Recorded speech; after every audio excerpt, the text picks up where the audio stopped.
Hello, my name is Aaron Edwards, co-founder and market consultant of Santos Springs. We offer grain marketing solutions to producers in multiple countries. Welcome to our W2H grain marketing channel. Go ahead and hit the subscribe button. I also recommend tapping the bell so you get future notifications. And if you like what you see, hit the like and share this video with other farmers who care deeply about their grain marketing. If you are a corn or soybean farmer, your revenue depends not only on your production, but also the answer to three simple questions: when, how much, and how you sell.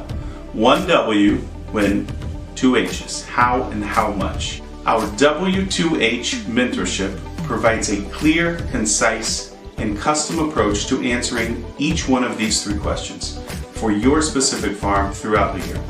Before we start this week's content, it's always important to remember that trading in futures products entails significant risk of loss, which must be understood prior to trading and may not be appropriate for all investors.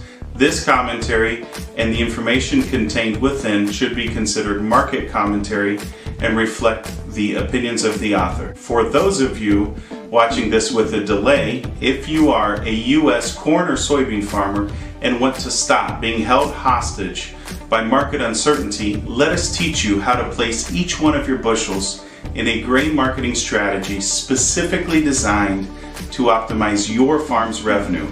Click on the link and we'll work together to see if our W2H mentorship is the right next step for your grain marketing. Our updating our market update and updating our recommendations. If you're familiar with our format, we always start with the recommendation. So I'm going to go ahead and share my screen and we're going to go straight to the recommendation. It's important to point out that our first recommendation that required action since harvest was last.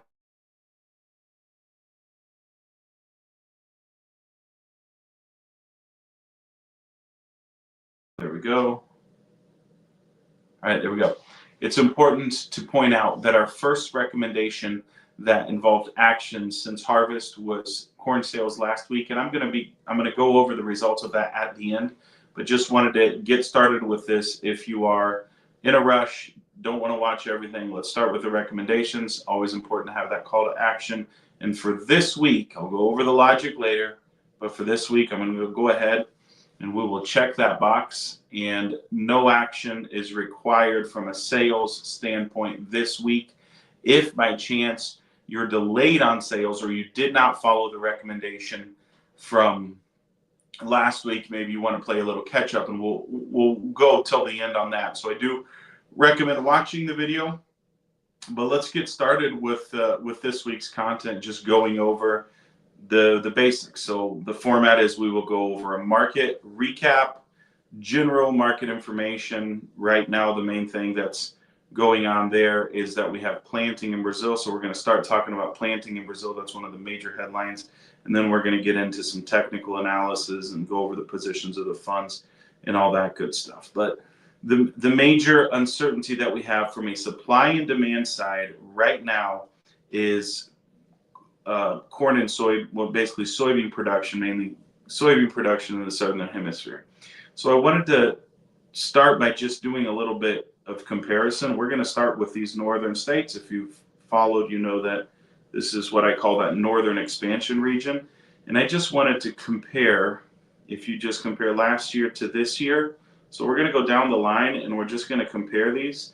We're going to do some quick math. And what I'm trying to show you is how in this northern expansion area, nicknamed Ma for the Maranhão, Ma, Do, Pi, Ba. That's the nickname, which is just the first two letters. I'll show you on the map where it is in a little bit. But I just wanted to show you real quick here, state by state, 10 percentage points faster. The stylus will contribute. It's giving me grief. 10 percentage points faster. This one here is, what is that, 19? 19% faster. Struggling 19. This one is what, 28% ahead of pace. My stylus isn't working well. And this last one is 7. So 10, it's looking a little messy, but 10, 19, 28, and 7% ahead of pace. Planting is very fast in that area. We'll go to blue, and we'll just want to show Mato Grosso. And I'll show you the states here that are over. We'll circle it on a map later, but they're over 90%. So basically planting is done. We'll go show those later. And then we've got a couple here. We'll maybe do these in yellow. Got a couple here at 88 and 80%. So planting is going very well. I just want to show you on a map so you can get a visualization of it. The northern expansion region, which was blue, I believe, on the other one. This area here that's blue, these are the 4 states of that expansion region.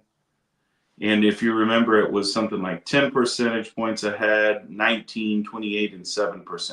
So here we could just maybe say fast. Oh, we're running out of image. That's what happens. So it's just fast. I'm not going to spell it out, but it's just planting is ahead of pace. And then we had green, I believe, was over 90%. This state's over 90%. And then these two are over 90%. And then I believe it was yellow that was over 80%. Oh, that wasn't yellow. Let's get yellow. Yellow is over 80%. That's this middle section here, these 2 states. That's just to show you that basically north to south, planting in Brazil is doing very well. And what's rain forecasted, this is the World Ag Weather website. This is their 1 to 7 day forecast. As we look out over the next week, north to south, there's rain. So planting as well, fast in the expansion area, almost done in Mato Grosso. I think I'll probably still bring one more week of update on planting. And it just, I didn't highlight it, but just to make sure we point out what's the totals, where are the totals at. So we'll just get the highlighter on there. Last year, which was fast planting, was at 65.4. This year is at 73.8%. So planting is going fast, furious, doing very well, and there's plenty of rain forecasted. Tough to come by a bullish story out of South America, which brings us then to our tried and true philosophy. So it starts with a market plan portfolio where we place each one of your buckets in a strategy, and then within that, we're going to manage each one of those buckets, right? And each one has a right way to be handled. But that's the foundation, establishing that. If you're watching this in real time or close to real time, you and I have been over that, and we've worked on your specifics, and so that you can know in your strategy how to do it. The next thing, what we're going to spend most of the time today talking about is seasonals, funds, and technicals. This is kind of the week by week update. Do I need to adjust any strategies, and do I need to take action? And then finally, that action, that's where execution makes all the difference. And that execution step is critical. And that's where you come in. And this week, I'm just telling you up front, I'm not recommending any action. We will evaluate the actions recommended last week. We'll evaluate that at the end of the video. And what I mean by evaluate is basically just put it on the books, right? So we have to live with the history of our decisions. So that's just make note of that. So I wanted to go through. This is maybe the biggest image the biggest deal, in my opinion, on markets. We could talk about why, or cause and effect and all this stuff. But this right here, in my opinion, is the biggest headline of the week, or the biggest thing that I was monitoring, or that really stood out to me. What is this? So what we're looking at is the position of funds. This is managed money in Chicago. And for almost all the year, they were under about this threshold here. This is the area where markets are oversold, and it's even worth buying. For the first time all year, they got positive last week, which means the speculators, the speculative position said, you know what? I think that I would prefer own corn than have sold corn. They got positive last, and they expanded that position pretty significantly this week. If we want to look, let me back out of some of these images just so we can watch this. If we want to kind of monitor, thinking of a stair step, the lows were in mid-July, and then August we kind of had this stair step. September we were around this price level. October we were, well, I'm just going to take an average because it was kind of up and down, right? The 2 weeks in October were smaller, 2 were bigger. And then now we're in November, and we're actually, if we were to take an average of the first 2 weeks, we're actually probably somewhere in here. So you can kind of see how the spec funds since July, how they have gradually been coming out of their positions, how they've gradually been reducing their sold position and increasing their bought position. And this last mark here, this is no small matter in my opinion. Speculators in a significant amount think corn is going up or has the potential to go up, and they would rather own corn now. They would rather own corn than bet on it going down. So I don't want to overstate this. It's finicky markets coming into the end of the year. Next week is Thanksgiving. We're not too far from Christmas. There can be all sorts of stories about thin trade and, all sorts of stuff. I don't want to overstate or overplay this one data point. That's not what I'm trying to do. But we do need to realize it happened. And so maybe they're going to abandon that. Maybe it's just a 1 week thing. But that for me is speculators have been unwinding their long position in corn, and they start unwinding their short position, their sold position, and they are finally long. That is significant. There's an old adage that says cash spreads futures, cash spreads futures. So I want to point this out thinking, what's the thought behind cash spreads futures? The first thing that reacts in a positive way is your cash markets. That's the first thing that you get a run up in. Then the second you get the spreads, and we'll talk about the spreads in just a little bit. And then finally, let me get this here down to the bottom. There we go. Well, in November, we've definitely seen just a leap in basis. And I wanted to point this out for 2 reasons. Number one, we are actually above the basis levels on this one. This is Tippecanoe County. The reason it's Tippecanoe County is because that's the home of Purdue, and this is the Purdue basis tool, which I've mentioned before I like very much. The first thing is we've actually seen corn basis jump, and it's above the historic average basis for this time of year. That's pretty significant. That's an interesting data point. Even though it's bearish and prices are bad, there is demand for corn. So that's good news. The second reason I wanted to point that out is because as we track recommendations, I'm just going to default to using Tippecanoe County, just using the Purdue. I guess it's my way to honor Purdue, but you got to pick some cash location, and that's the one that I'm going to pick. Obviously, as you update your sales, you put in your basis, actual basis that you got for your sales. Now, I do want to make a very important point because this can be a point of confusion or contention. Basis levels vary throughout the year and throughout the regions, right? That can be very noisy data. They're up and down all the time. And I've spent a lot of time with basis data. And you might say, okay, but my basis is different than Tippecanoe County. My situation's way different. I'm close to the river, or I'm way far away, or whatever the situation is. Yeah, maybe your basis is different. Maybe the dynamics of your basis are different. Maybe the way your basis performs is a little finicky or a little different.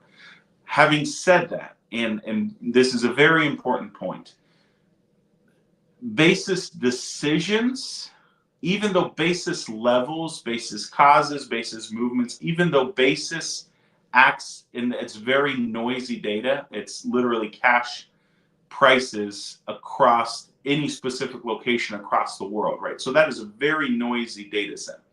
even though the basis data is noisy, where you have different prices all over the place, the decision rules are not all that different. So the basis decision rules in the US are different than Brazil. And maybe to some extent in some regions of Brazil are different than in others, but I really don't think very much. Even, I mean, I have customers from north to south, and it's not all that different. Unless you're north, you're way up north on the Mississippi River where it freezes, and for part of the year you can't export off the river market, so you don't have a market. So there might be exceptions like that. But other than that, the basis decisions, and even those don't, you're either going to sell before it freezes or you're going to wait till the spring after it freezes. It doesn't. The decisions aren't all that different. Levels can be different, but the decisions are similar. So the point that I wanted to make is, even though I'm going to pick, even though I'm using a specific basis data point, and I'm just going to defer to Tippecanoe County just for the sake of recording results, that does not mean that decisions on basis don't apply across the country. They're a little bit different if you go to Paraguay or Brazil, but across the Midwest, basis decisions and strategies are very, very uniform, even if the levels are a little bit different. It's surprisingly so. So I'm sure I'll take some flack. I'm sure someone will say that's not the case. and I almost always take grief for that because everyone wants to feel like their region is different or special. But the truth of the matter is basis performs in a very similar way. So the first thing I wanted to point out is that basis is strong and strengthening. The second thing is the spreads. And if we look at spreads, so just, I don't want to get people too confused. I don't want to get too much in the weeds. The whole point of this middle section is so that you can kind of understand thought process. So it's not at all to get anybody confused. But the idea is, if cash prices rally, then the first thing that happens is the month that is closest to the cash market, the actual, then that gets demand, and so the nearby months will rally faster than the deferred ones. So in a just think of the nearby month being more sensitive. So in an uptrend, the nearby month goes up faster, and when it goes down faster.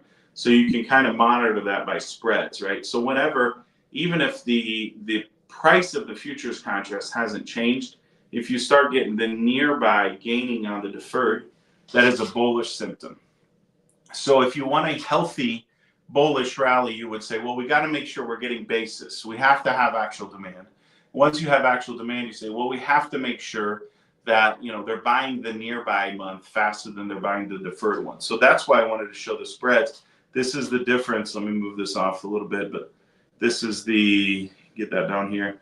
This is H, which is March, and N, which is July. Get that marked. So corn, March minus July. And what you'll see is we kind of had some lows down here, and we've also been just kind of seeing this stair step up in the basis. There's a technical thing that's called a golden cross, which is when you have the 200-day, which is this one. This is the 200-day. And then you have the 20-day right here. When you have the 20-day cutting up, undercutting right here, this thing, that's what's called a golden cross. And that's very friendly from a technical standpoint. And what's interesting is we had that golden cross, we tested it, and then even recently over the last few sessions, when it came down and tested it, it held the 20-day moving. So it's really held the 20-day mover since, what month would we have to go back? Since early September. So we've seen this bull spread quite some time. So that's friendly. That's friendly. I'm not saying like this is a reason to just think that corn is going through the moon, but that's going to bring us to this. If we look at, this is March corn, I'm already, technically we could still talk about December, but I'm going to go talk about March corn. What is the direction of March corn? And this is where I wanted to really get, and this is what I'm hoping will be convincing for you. So you could say, okay, this is an upward market. I should be using a straight line here, right? But this is an upward market because we're seeing higher and high, the lows are higher and higher lows. Or you could say, no, this is a downward trending market because look, the highs are also coming down. So which one is this an uptrend or a downtrend? So again, we don't know, right? The markets are finicky, but after doing this for years and just after seeing the cash, the spreads, and now looking at the futures, what's going to happen? I still think if you were to say, Aaron, pull out your crystal ball and draw what do you think is going to happen, I would say I think we're probably going to ping pong kind of below here until we test this and that comes up. And I think we'd probably be ping ponging in here until these two until these two lines cross. Don't know where that would be, but it wouldn't surprise me. I'm looking at the March contract. If that's somewhere between 440 and 450, so right in here, some point in here, we're ping ponging back and forth, and they maybe cross sometime in there. And then, can we get that golden cross that we got in the spreads? Can we get this 20-day mover to come up and undercut, and then we can really see corn taking a move northward, or is it going to fail here, and then we're going to say, oh, whole other leg down. And I know that that's not super helpful from a standpoint of, okay, Aaron, you don't know if corn's going up or down, but all information that we can have some degree of, we're just trying to make good information with what we have, right? With what we know about the markets. So we know that the corn has struggled to fall, and we know that there's a resistance level that's anywhere from 10 to 20 cents higher than where we are, depending on how markets trade. So should I make a sale today or not? And remember, I just recommended sales last week. So all we're trying to do is get good enough decisions to move one more week forward. And over the course of a year, weekly informed good decisions that move our objectives forward within our portfolio, that is good market management, right? So if you're looking for a crystal ball, that's not it, but I've not found one, right? And I don't know anybody who has, or any method that has any way of predicting it. So within what we know about markets, basis is strengthening, spreads are stronger. We've been staying above the 20-day mover pretty quick. We still haven't tested the 200-day in quite some time. I think there's reason to believe we can make a run up higher, so 10, 20 cents better. Not at all beyond the realm of possibilities. When that day comes, we're going to have to reevaluate the factors. We're going to have to reevaluate the scenario. We're going to have to decide what to do. And within a portfolio, if you just think about it, I got my portfolio. How do I need to adjust these? What are my deadlines? What are my objectives? It's doable, right? So, in my experience, this is what market management looks like, and this is how it works, and how it works well. So, okay, now let's shift gears. Let's go look at soybeans. Let's get something to mark up the soybean chart. Not quite as exciting or friendly as corn, but it will still mark it up. So again, we had the lows way down here in July, and then we spent, kind of had a risk. And if you remember during I think it was 3 weeks in a row that I was like, everyone's worst nightmare is that this thing absolutely gets destroyed. And it started going that way, and it was kind of scary. But I'm not saying that last week's report is good news, but hopefully we've turned a corner, right? Hopefully this thing is heading up the right direction. It's still sold. They're not in the category. The level that I would be comfortable with saying they're oversold would be like roughly under this level. So it's not like they're oversold. Pretty close to neutral, still sold. Not much of a story there. And then let's look at soybeans. Be quicker on soybeans. The main thing I wanted to point out here, let's get a marker up here. Let's stick with blue, I guess. The main thing I wanted to point out on the January beans is that we are in an uptrend. So this 20-day mover is right here, and we are above the 20-day moving average.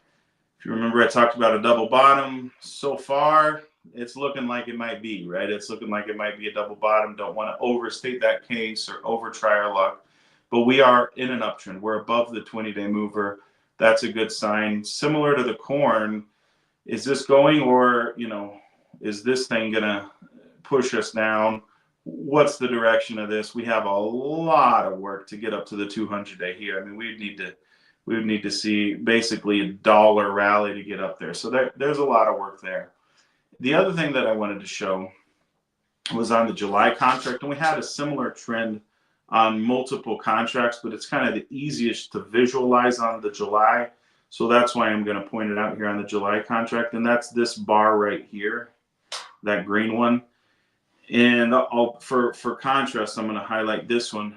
This is what's called a key reversal bar, where in the same trading session, you take out the high and the low, and then you close in the other one. So let's start with the red one over here sometime back. Let me see if I can find another key reversal that was pretty dramatic. Well, this one would have been a key reversal, right?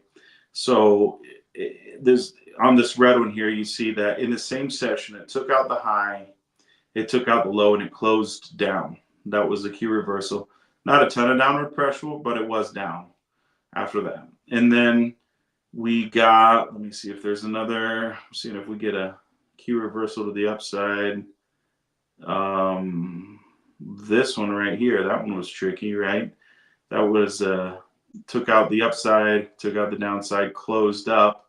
That was a key reversal, and then here we got another key reversal. So again, I don't want to overstate the case, but I do think it's important to point out that two things I think to mention on this point is that we have since basically August or September, we've had 4 key reversals. So this is very much a market that doesn't know which way it wants to go. But I do think it is important to point out that technically what we had here on yesterday's session, Monday session, was a key reversal, which would point towards higher prices. Again, I'm not trying to say this is super bullish, it's going to the moon, but we're trying to make the best decisions we can. Should I sell soybeans now, or should I not sell soybeans? Well, we've been uncomfortable. I'm going to go back to the January one. Every time we've spent any amount of time trading under, where's the $10? Well, the blue line is the $10 mark, right? So if we look basically under this price level, not a very straight line, we have not been able to spend very much time under $10 corn. Markets just aren't very comfortable under there. And then we get a key reversal. We're in an uptrend. It's very bearish in South America, and still we're not going down to 950 or 930 or anything like that. So I guess cautiously optimistic is my view on soybeans, and that will bring us back to, let's kind of go indicator by indicator. Let's talk about it. So seasonals, what do we know from the seasonals? They are, for corn, it's neutral. It's neither a buy nor a sell. For beans, seasonals would say sell, because usually we get a weather risk in South America. Let me make this bigger because it's kind of small. Usually this is when we get a weather market in South America, which hasn't been the case. Okay, managed money. It's neutral technically, right? Because they're only a little bit bought, and it's technically neutral for beans as well. But it is noteworthy that corn bought. And then trend, both corn and beans are in an uptrend. So that's friendly.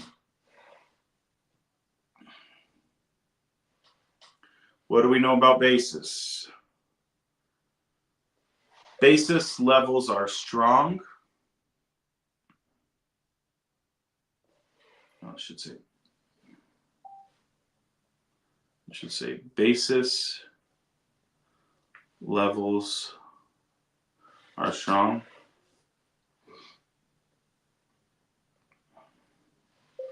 It is difficult to know how much upside potential basis has. What I would say as a caveat on that, though, is whenever basis gets to historic levels or gets higher than historic levels, either basis will start giving or futures will tend to rally. And usually what will happen is you'll start seeing, I mean, it's cash spreads futures, right? So it would be very normal for us to start seeing those spreads go up. So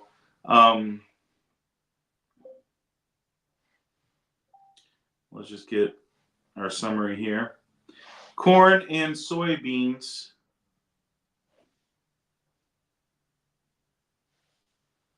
That's giving me grief.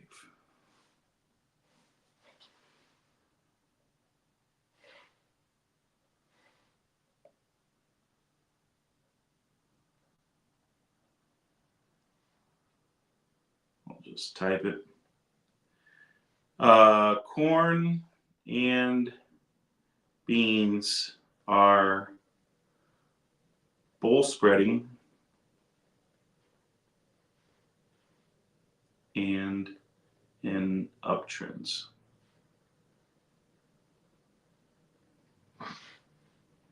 And now, before we go to the questions and answers, I just want to just kind of revisit the results. All right. So, corn on the week of 12th through 18th. On last week, my recommendation was sell 30% of your quarter four corn.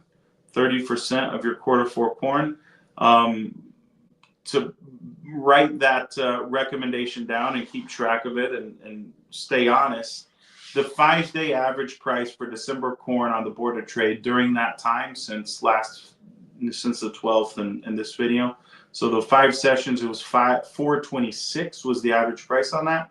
And then I'm going to grab the Tippecanoe County and Purdue basis of -23. So that would be 403 would be a cash price. I know yours would be a little higher, a little lower for most of you. If you rolled up and sold now, you would actually probably be better off than this recommendation, or very close to this average. So first thing I would say is the first recommendation since harvest, not to say I'm proud of it, but it is over $4, and we've spent an awful lot of time under $4 recently. So we still got a lot of selling to do and not a lot of calendar on that quarter four corn. So it's not that I'm particularly bearish, but it's important to keep note of that. No sales recommendations have been made on soybeans. So for this, since harvest basically. So we'll go through the questions and answers, a little Q&A, and that'll be it for today.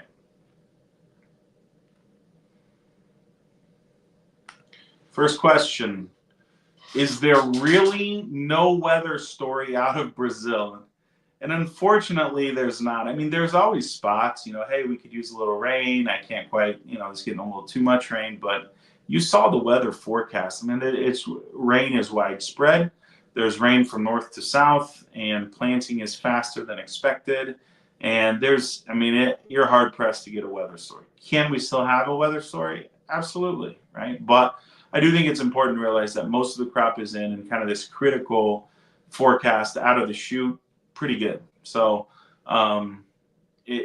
we can still get a weather story out of Brazil, but very likely it'll be a weather story where you already have a good stand and you already got enough moisture to get you out of that delicate, frail phase. So if you have a good stand, that's worth a lot. And it's looking like almost all the beans in Brazil will be planted and get moisture to have a good stand. So wish I had better news for prices, but I'm happy for the guys down there, the customers down there that we work with. What story could possibly be bullish for beans? I guess that's kind of a follow-up. But I had a customer that said, just paint a picture where these beans do go back up to 11. He showed me on a chart, but just described that world. And the truth of the matter is, it's a futures market, so it's always the unexpected, right? So I don't know what could cause it. If we had a knowledge of something that would justify $11 beans, we'd have $11 beans. That's kind of the mystery of it. Having said that, I do think it's important to juxtapose just a little bit of news. So crop in Brazil is great. Crop in Brazil is not guaranteed yet. We're a long ways from harvest. What could go wrong? I don't know, but we're a long ways from harvest and not even done planting. About 3/4 of the way done planting. So yeah, great. You're almost all the way done planting. You got good rain. I'm happy for you. That's that. Other bit of news to juxtapose. we've seen, geopolitical situations escalating, but last time the trade wars were bearish for soybeans. So what narratives is going to win there? Ukraine war, good for wheat, good for grain prices. Um, Trade war with China, bad for soybean prices. What geopolitical what's going to happen, right? It's juxtaposed. We don't know. We don't know. Another thing that is juxtaposed, in my opinion, which is like, are we going to have a strong dollar that's going to just drive soybeans and all of our exports, corn exports, wheat, soybeans? Are we going to have a strong dollar that's just going to make it hard for us to compete on the export market and give other countries a competitive advantage with exports? Or are we going to have inflationary pressure? And I think a lot of these things, it's a futures market for a reason, right? I just described things that could take us way down or way up, depending on how they impact the markets. And those are three pretty significant stories like that. Those are three pretty significant things that could go bullish or could go bearish. And we really don't have a consensus. That's part of the reason we've had these key reversals. What was it, 4 key reversals in the last 2 months? So is it up? Is it down? Is it up? Is it down? There's a lot of noise out there.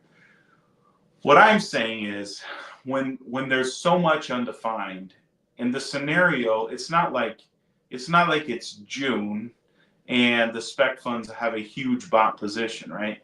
We just came out of a good harvest. Planting in Brazil is almost done and going very, very well. It's a very bearish scenario. It's the second week that we finally got spec funds in corn positive. Spec funds in beans are still negative. That's where we rely on just our data, and we say, just wait till more indicators let us know that it's time to be one way or the other. So if I knew what would give us a bullish story, I would tell you that, but we don't, right? We don't know.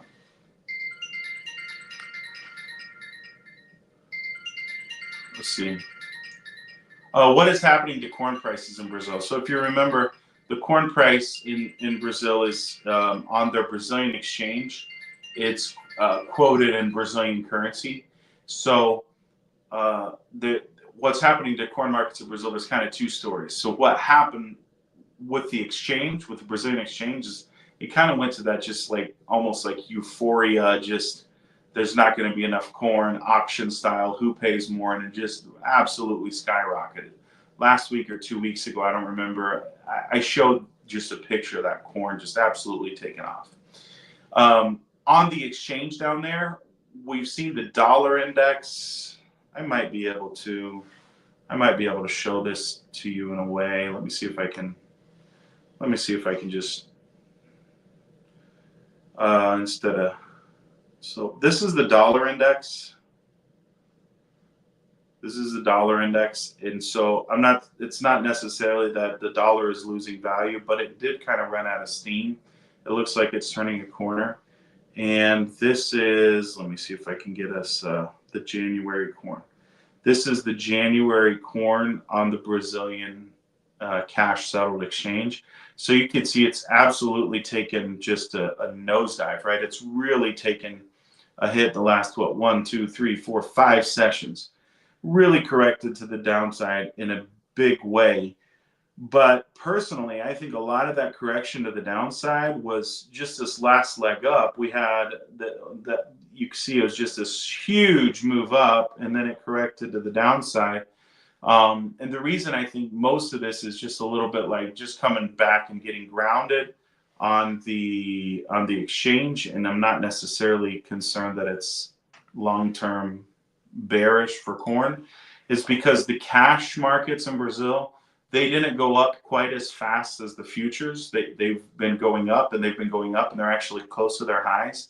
Several of them have just held their level, and some of them have dipped, but like almost nothing, right? So if you look at the exchange, it was like, whoa, and then let me catch my breath.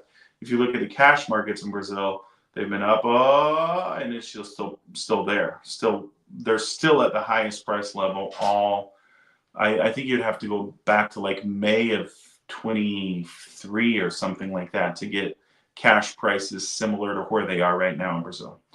Also, what I call the selling season for them, right, on their cash markets. The selling season for their cash markets starts in December. There's no significant new supply of corn until they harvest their first crop corn, which will be probably around March. So anybody that needs corn now, December, January, February, you either buy up what's available, or you're going to have to wait for first crop corn. And I also think I mentioned a couple weeks ago that part of there was kind of this new demand for corn because beef prices in Brazil were really friendly. So the corn market in Brazil on the exchange, it's absolutely, it got just destroyed this last week, but on the cash markets, it's as strong as ever. So I think, personal opinion, I think the exchange rate corn, I think it got a little overdone and it's kind of coming back down to earth. Or coming, just catching its breath in the middle of a bull run. I'm not too concerned with the downside for corn down there, especially since we're starting to see really strong symptoms of corn here in the U.S. It's definitely something to monitor. That's what we have for this week. Thank you all. If you have questions, send them in. And we'll hope you enjoy the content and let me know if you have any questions.